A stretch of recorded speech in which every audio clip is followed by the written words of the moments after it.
श्रीमान रामचंद्र जी लेगा को मंच पर आमंत्रित करता हूं कि वो आए और अपने विचार रखें।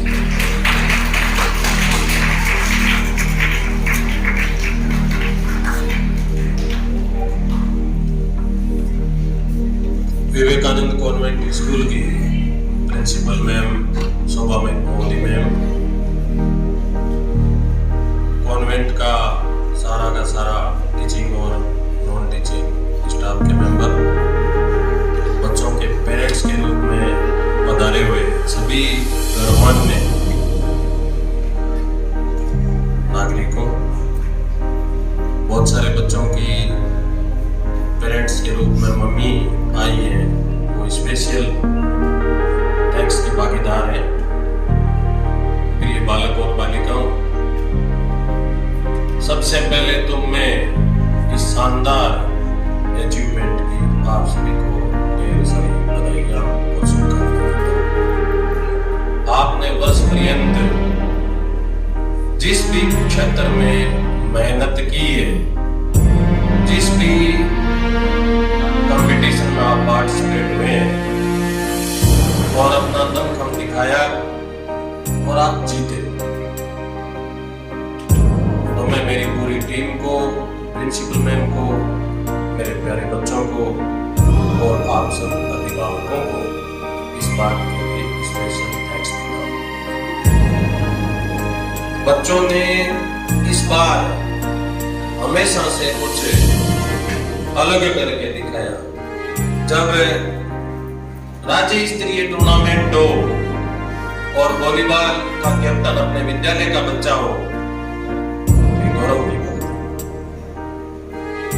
जूडो जैसा गेम हमारे चूरू जिले में बहुत कम पहचान रखता है। ये खेल हमारे बच्चे राज्य स्तर पर खेल के आए। एक बच्चों ने ताइक्वांडो में स्पेशल अचीवमेंट किया। बालिकाएं भी जूडो में जीत के आई। नवीन गढ़वाल का मिलिट्री स्कूल में चयन हुआ, ललित, कृष्ण और एक बच्चा और इनका नवोदय विद्यालयों में चयन हुआ। वॉलीबॉल, कबड्डी, क्रिकेट खेलों में भी बच्चों ने 3-3, 4-4, 5-5 टीमों के साथ संघर्ष करके और वहां भी जीते। गोल्ड, सिल्वर और ब्रॉन्ज हो सकता है नहीं लाए हो, लेकिन बड़ा टफ कंपटीशन हमारे बच्चों ने दिखाया है। तो हमारा शिक्षा और स्वास्थ्य का वातावरण पूरा का पूरा चेंज हो रहा है। ये वो दौरे हैं जहां शिक्षा का नामो निशान नहीं हुआ करता था। जब इधर के गिने चुने पढ़े लिखे बच्चे, जब भी कोई सरकारी भर्तियां निकलती थी तो बहुत देरी से तो पता लगा करता था, लास्ट डेट से 1-2 दिन पहले। और जब यहां से बच्चे जाते थे, जिला परिषदें भर्तियों का आयोजन किया करती थी। चूरू में घुसने से पहले सरदार शहर वाला जो फाटा आता है, वहां राजगढ़ वाले पहले ही तैयार मिलते थे, कुछ तारानगर के मिल जाते थे और इधर की तहसीलों के लोगों की नो एंट्री हो जाती थी। वो देख लेते थे कि ये कोई फार्म भरने आया है नौकरी का, नीचे उतार के गुमराह करके टाइम पास करा के निकाल दिया करते थे। हम उस क्षेत्र में आज जो जागृति आई है, हम किसी भी सूरत में हमारे जिले में, हमारे राजस्थान में, ये चूरू जिले का एकदम पिछड़ा हुआ क्षेत्र, बीकानेर जिले का भी पिछड़ा हुआ क्षेत्र, नागौर का पिछड़ा हुआ क्षेत्र, उस एरिया में आप सब पेरेंट्स की मेहनत से, आप सब बच्चों की मेहनत से इतनी जागृति इतने शीघ्र समय में आएगी, ये बहुत मुश्किल काम था, लेकिन आप सबकी अच्छे सहयोग से ये संभव हो पाया है।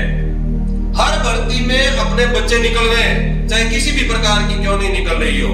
लाइब्रेरियन की भर्ती निकली, बच्चे धड़ाधड़ सिलेक्शन हो रहे हैं। पीटीआई की भर्ती निकली, धड़ाधड़ बच्चों का सिलेक्शन हो रहा है।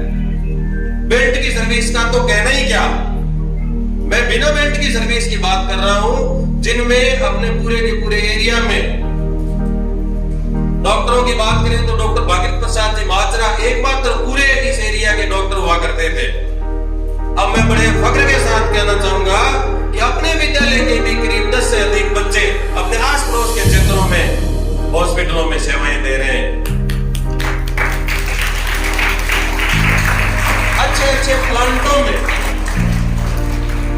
अच्छे प्लांटों के अंदर जहां विद्युत का उत्पादन हो रहा है, अपने बच्चे एरियन एक्सियन जयन के रूप में अपनी सेवाएं दे रहे हैं। बहुतों विद्यालयों में शिक्षकों की भूमिकाएं अपने बच्चे निभा रहे हैं। बहुत से विद्यार्थी पटवारी या अन्य राजस्व विभाग की सेवा में अपनी उपस्थिति दर्ज करा रहे हैं। और आईएएस और आरएएस के क्षेत्र में अभी अपने 1-2 बच्चे ही प्रशासनिक सेवा में सिलेक्ट हो पाए। मैं आज इस शुभ दिन के ऊपर आप सब पेरेंट्स से आह्वान करना चाहूंगा, मेरे प्यारे बच्चों से भी मैं उम्मीद करता हूं कि आईएएस और आरएएस की कोई इतनी बड़ी चीजें नहीं है। अपने बच्चों के अंदर इस चीज के भी सपने जगाएं। तो आज धड़ाधड़ जो बच्चे नीट को फाइट कर रहे हैं, आईआईटी को फाइट कर रहे हैं, कल को ये बच्चे आईएएस और आईपीएस, आरएएस और आरपीएस बनेंगे, बड़ा मजा आएगा। और मैं तो एक चीज और जोरदार शब्दों में आज कहना चाहूंगा कि भले ही अपना बच्चा सरकारी नौकरी नहीं लगे, नौकरी की जिद छोड़ो। नौकरी कोई इतनी बड़ी चीज नहीं है कि हम सब कुछ कुर्बान कर रहे हैं उसके पीछे। जिन क्षेत्रों में इस चीज की आवाज उठी थी और जिन क्षेत्रों में नौकरी का भूत सवार हुआ था, वहां आज रिश्ते होने बंद हो गए। बिना नौकरी कोई लड़की नहीं दे रहा, यह हालत है। तो मैं तो आपसे इस चीज की पुरजोर शब्दों में अपील करना चाहूंगा कि एक बच्चे के पास अच्छी तालीम होनी चाहिए, अच्छी शिक्षा होनी चाहिए। वो कुछ भी करे, उसको अपने दिमाग के आधार पर फ्री छोड़ दो आप। उसके दिमाग का रिमोट कंट्रोल अपने हाथ में कतई नहीं होना चाहिए। बच्चे का इंटरेस्ट किस फील्ड में, अभी प्रिंसिपल मैम बता रहे थे, उसकी रुचि और अभिरुचियों को अपने को पहचानना चाहिए। वो क्या चाह रहा है, उस क्षेत्र में फ्री करके छोड़ दो और फिर वो कहां तक जाता है, इसको पहचानो। अगर उसकी इच्छा नौकरी की है तो नौकरी बहुत अच्छी बात है, करे वो। अगर उसकी पॉलिटिकल फील्ड में रुचि है तो अपने आस पड़ोस के क्षेत्र के कितने अच्छे युवा सरपंच बने, सरपंचों के अलावा ब्लॉक मेंबर बने, जिला परिषद सदस्य बने, कल को ये प्रधान प्रमुखों की कुर्सियों पे भी बैठे हैं पीछे। वसुंधरा सरकार ने पीछे जो एक नियम लाई थी कि ग्राम पंचायत का मुखिया, उसकी कम से कम 8 पास की एजुकेशन होना चाहिए। उस एक छोटे से नियम के लागू होते ही उस टाइम में अपने विद्यालय के 13 सरपंच बने थे आस पड़ोस के क्षेत्र में, 13 सरपंच। और उस टाइम में वो बच्चे सरपंच बने थे जिनका एकेडमिक रिकॉर्ड ज्यादा अच्छा नहीं था। तो आप और हम क्यों नहीं अपने बच्चों को पॉलिटिकल फील्ड में भेजें? क्यों नहीं उनको इकोनॉमिक फील्ड में भेजें? एक उन्नत किसान बनने की बात हम क्यों नहीं करते?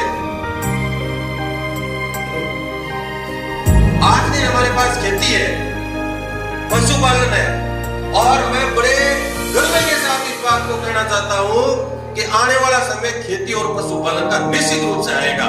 तो इसको हल्के में नहीं लेना है। जहां भी आप सबकी आवाज जाती है वहां आपकी आवाज पहुंचनी चाहिए। हमारी खेती और पशुपालन का वक्त आएगा और इतना जोरदार तरीके से आएगा कि कहीं उस टाइम में अपने हाथ से खेती और पशुपालन नहीं निकल जाए। तो अपनी खेती की कदर करो, अपने पशुपालन का व्यवसाय है उसकी कदर करो, अच्छी शिक्षा के साथ इन व्यवसायों को जोड़ो और बच्चों को तरह तरह के फील्ड में उतार दो। अभी एक स्टैटिस्टिक्स की भर्ती हुई थी, 1-2 पद यूपीएससी ने निकाले थे और अपने अमृतसर का एक बच्चा सेलेक्ट हुआ था। कितनी बड़ी बात है। तो different kinds of the field, अपने ऐसी सोच होनी चाहिए कि किसी भी क्षेत्र में अपन तो नया करके दिखाएं। और आपको लगता है कि भाई नौकरी वोकरी अपने बस का मामला नहीं है, अपनी रुचि है, तो अपने खेती को और अपने पशुपालन को, अपनी बहू और बेटियों को इस चीज से कतई दूर नहीं होने देना है। और अगर इनको गाय के गोबर में बदबू आने लग गई, खेत जाने में संकोच होने लग गया, बच्चों को कभी भी अपन खेतों में नहीं ले जा रहे, कभी भी गाय भैंसों की गौरों में नहीं ले जा रहे, तो वो न तो दूध खाने में रुचि रख रहा, न दही खाने में रुचि रख रहा, न वो घी लेने में रुचि रख रहा, तो कौन सा किस प्रकार का समाज तैयार कर रहे हैं। मैं आज इतने बड़े जनसमूह को ये बात कह रहा हूं, आपकी आवाज तो किसी जगह और चली जाएगी। अपने अपने घरों में अच्छी आदतें विकसित करें, अपने घरों में बच्चों को भगवान राम के चरित्र का गुणगान बताएं। भगवान राम ने क्या किया था। अभी कल कातर से शोभा यात्रा निकली थी, तो वचन का कि 5 मिनट आपको भी आना है, तो थोड़ा 2 शब्द में बता दो।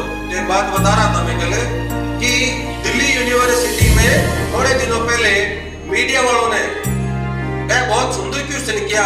8-10 बच्चियां जो पोस्ट ग्रेजुएशन की एजुकेशन ले रही थी, एक एक करके मीडिया वालों ने उनसे पूछा कि बेटा ये बताओ, भगवान राम किनके बेटे थे, भगवान राम कितने भाई थे, रावण कौन था, कंस कौन था,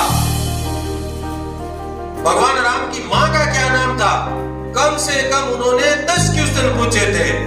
और बड़े शर्म की बात होती है, जब हमने भी वो इंटरव्यू देखा तो बड़ी शर्म महसूस हुई कि हमारा देश किधर जा रहा है। न हमारे सांस्कृतिक मूल्य बचे, न हमारी संस्कृति बची, और बच्चों को पोस्ट ग्रेजुएट स्टूडेंट को ये तक पता नहीं है कि मैं किस संस्कृति और किस धर्म से जुड़ा हुआ।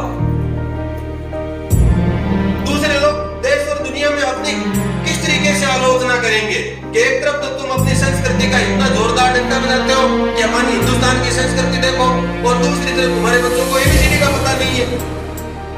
मार्कशीट में नंबर उनके किसी के भी 98-99 से कम नहीं थे, तब उनका डीयू में एडमिशन हुआ है। और उस टाइम तक एडमिशन एंट्रेंस टेस्ट नहीं हुआ करता था, परसेंटेज के आधार पर हुआ करता था। तो परसेंटाइल तो 99 और 98 है। और अपने बाप दादाओं के और अपने पूर्वजों के बारे में एबीसीडी का नहीं पता है। हमारे विद्यालय के बालक और हमारे एरिया के बालक ऐसी तालीम लेवे, ऐसी शिक्षा लेवे जिसमें भरपूर मानवीय मूल्य हो, भरपूर इतिहास की जानकारी हो, इसमें हमारे पूर्वजों ने क्या किया था इसका पता लगे। हमारा देश 3 विकट परिस्थितियों से होकर के गुजरता हुआ इस परिस्थिति तक पहुंचा। ये शिक्षा इन सब चीजों की जानकारी देवे। घर में पास बैठ करके रामायण महाभारत के किस्से बताओ, उन्हें जितनी अपने को जानकारी है उतनी बताओ। नहीं यदि ग्रंथ ला दो और कहले पढ़, मेरे को सुना, बेटा तू पढ़ लिया, अब मुझे सुनाइए रामचरितमानस में क्या क्या लिखा है। बाकी आपको कुछ भी ज्यादा समझाने की, ज्ञान देने की जरूरत नहीं होगी। बच्चे को पता लगेगा कि भगवान राम और कितने भाई थे, भाइयों का प्रेम कैसा था, भगवान राम किनके बेटे थे, बाप और बेटे की क्या जिम्मेदारियां थी। सीता जी भगवान राम की भारिया थी, उन्होंने अपनी किस प्रकार की जिम्मेदारियां निभाई, ये अपनी बेटियां सीखेगी, ये अपनी बहुएं सीखेगी। फिर अपने को किसी भी प्रकार का अलग से उनको पाठ पढ़ाने की जरूरत भी नहीं होगी। हम अपने माँ बाप का सम्मान करें, हम अपने दादा दादियों का सम्मान करें, बच्चों को दिखाएं। केवल उनको पढ़ाए नहीं, हम करके दिखाएं। हम मम्मी पापा के लिए क्या कर रहे हैं, हम दादा दादी के क्या कर रहे हैं, हम अपने बहनों के लिए क्या कर रहे हैं, हम अपने बड़े बुजुर्ग जो समाज के लोग और हैं, अपने पास के लोग हैं, गांव के गणमान्य लोग हैं, उनके लिए हम क्या कर रहे हैं। बच्चे उसके बाद अपने आप करेंगे, आपको कुछ भी ज्ञान देने की जरूरत नहीं है। और सबसे सुंदर सीख होगी आपके समाज की, आपके परिवार की, आपके गांव की। और देखते देखते सुंदर धरातल खिलेगा अपना। अगर सांस्कृतिक मूल्य विहीन शिक्षा अपने पास आ गई, जो शिक्षा भाई में नफरत पैदा करती है, जो शिक्षा पति पत्नी के बीच में नफरत पैदा करती है, जो शिक्षा समाज में नफरत पैदा करती है, जो शिक्षा अपने आप को सुख चैन से नहीं जीने देती है, वो शिक्षा किस काम की। मार्कशीट में भले यार के बच्चे फेल हो जाएं, जीवन में फेल नहीं हो। और एक एक आदमी अगर एक एक बात करने लग जाए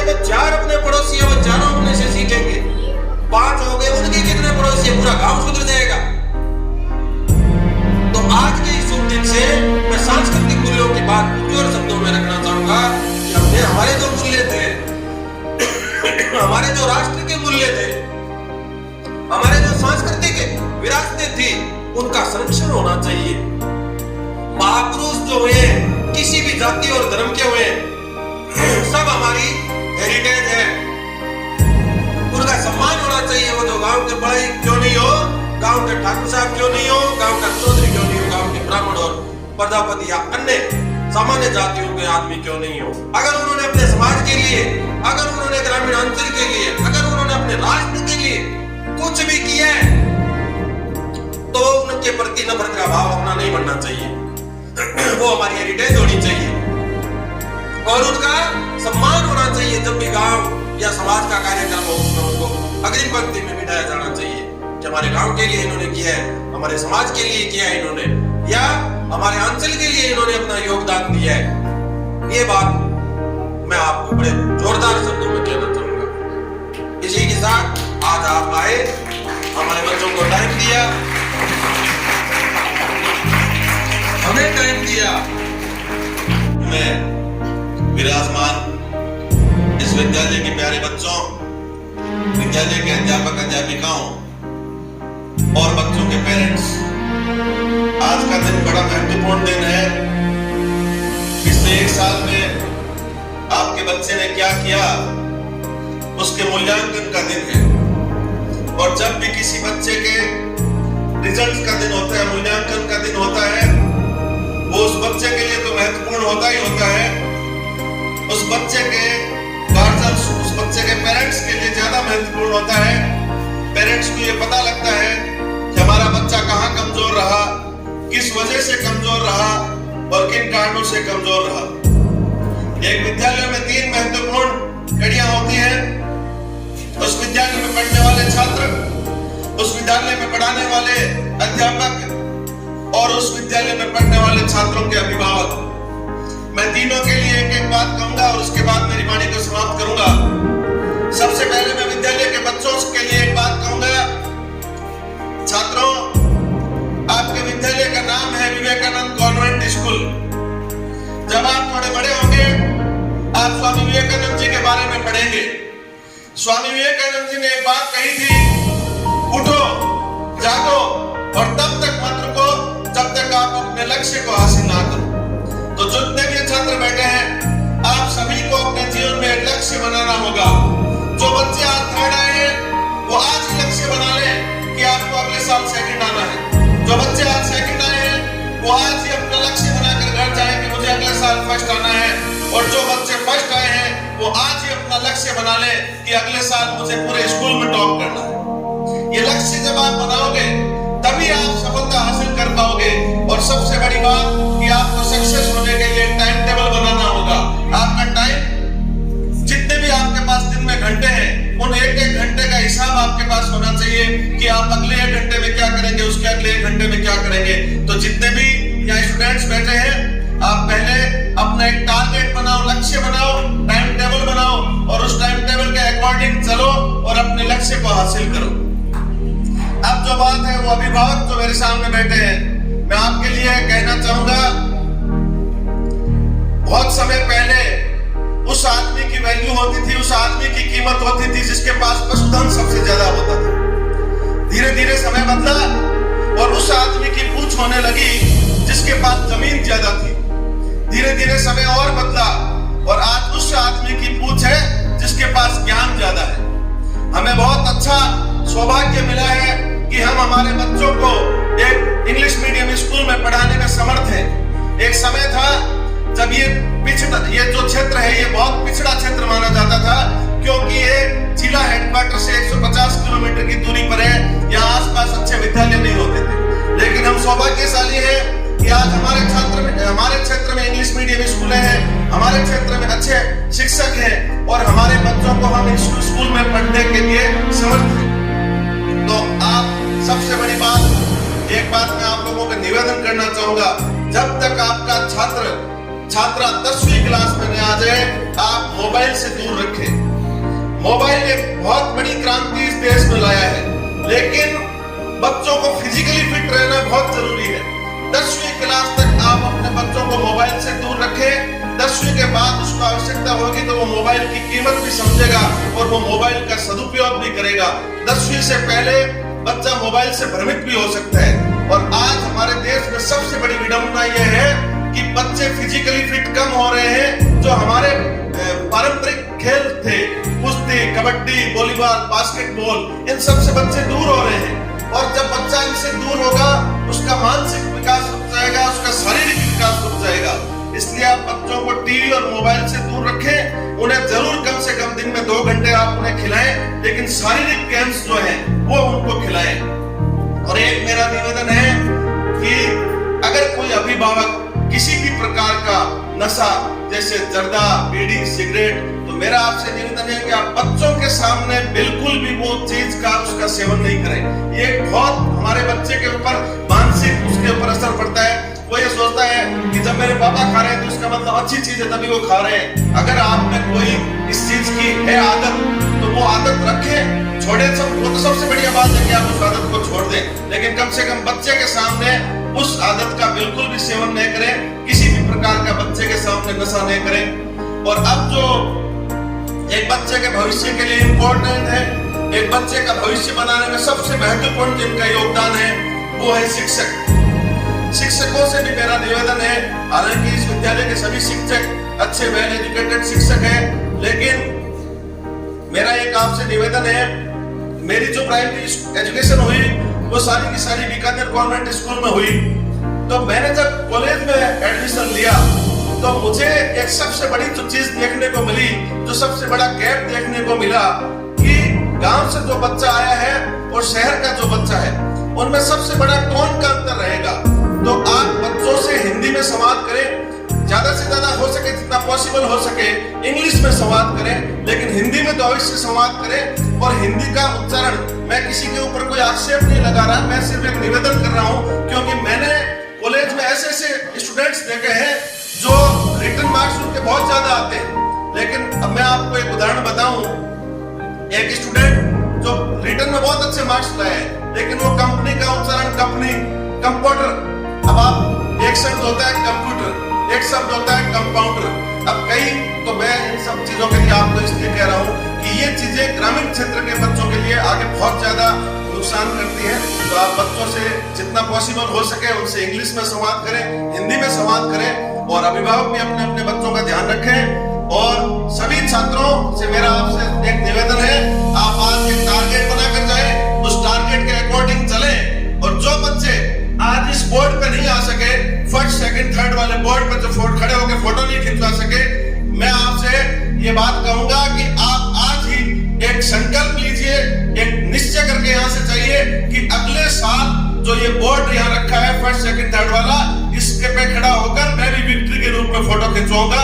धन्यवाद, आप सबने हमें यहाँ बुलाया, मान सम्मान दिया, बोलने का मौका दिया, बोले हैं। तो इस प्रकार से बच्चों पर ध्यान देना है, पढ़ाना है और हिंदुस्तान का नाम रोशन करना है। आज इस देश के अंदर देखो कहाँ पीछे था, आज से 30 साल सबसे पीछे था, कम से कम 8-10 देशों के बाद गिनती आती थी। आजकल हमारे देश का तकरीबन दूसरे देशों के अंदर 1 नंबर पर, 2 नंबर पर नंबर आ रहा है। इसलिए आ रहा है कि मॉडिफाई हुआ है, प्रोग्रेस हुआ है, हर इलाके में, हर क्षेत्र में, हर जगह हर चीज बनी है। पहले कहीं नहीं था, हम गांव से बाजरी 5 किलोमीटर के देखते हैं, रिश्तेदार वाले कुछ और वाला ट्रैवल चला रहा है तो उसमें बैठ के जाएंगे, किराया नहीं लगेगा। ये दो तो होती थी। तो इसीलिए मेरा तो यही कहना है अभिभावक ने बच्चों से निपटना है और भविष्य बनाना है, किसी तरीके से बनाना है। ऐसा नहीं करना है कि माँ बाप ने 10-15 साल तक स्कूल भेजा, उसके बाद कोई गलियों में घूमते रहे ना। अच्छी पढ़ाई करना है और अच्छा माँ बाप का नाम रोशन करना है। जय हिंद, जय भारत।